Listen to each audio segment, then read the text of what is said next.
De følgende øvelser er til dig, som har fasciitis plantaris, eller det man i folkemunde ofte kalder hælspor.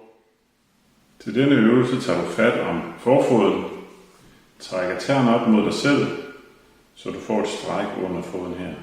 Samtidig med masserer du svangselen her fra indersiden af hælen og ud mod storetåen.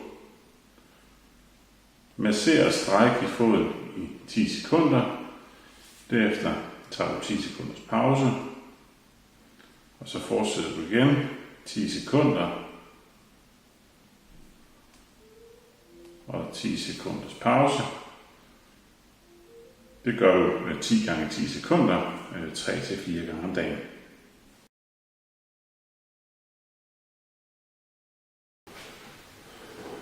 Denne øvelse er en styrkeøvelse for lægmuskulaturen.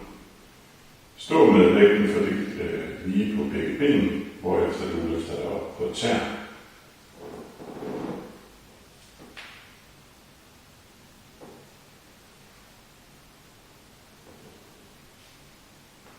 Sørg for at holde knæene strakt, og sørg for at have vægten på indersiden af foden.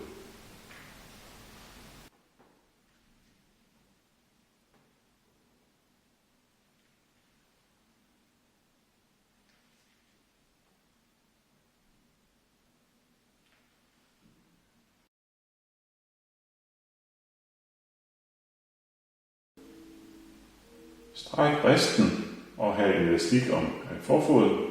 Herefter krummer du tæerne ned i elastikken og bøjer tilbage igen.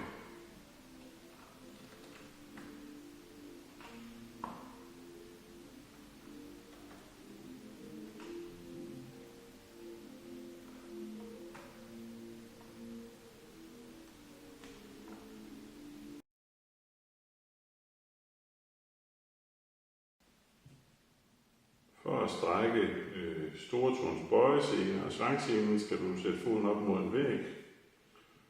Herefter skal du bøje knæet og presse knæet fremad, så der kommer et stræk nederst i lægen og under foden.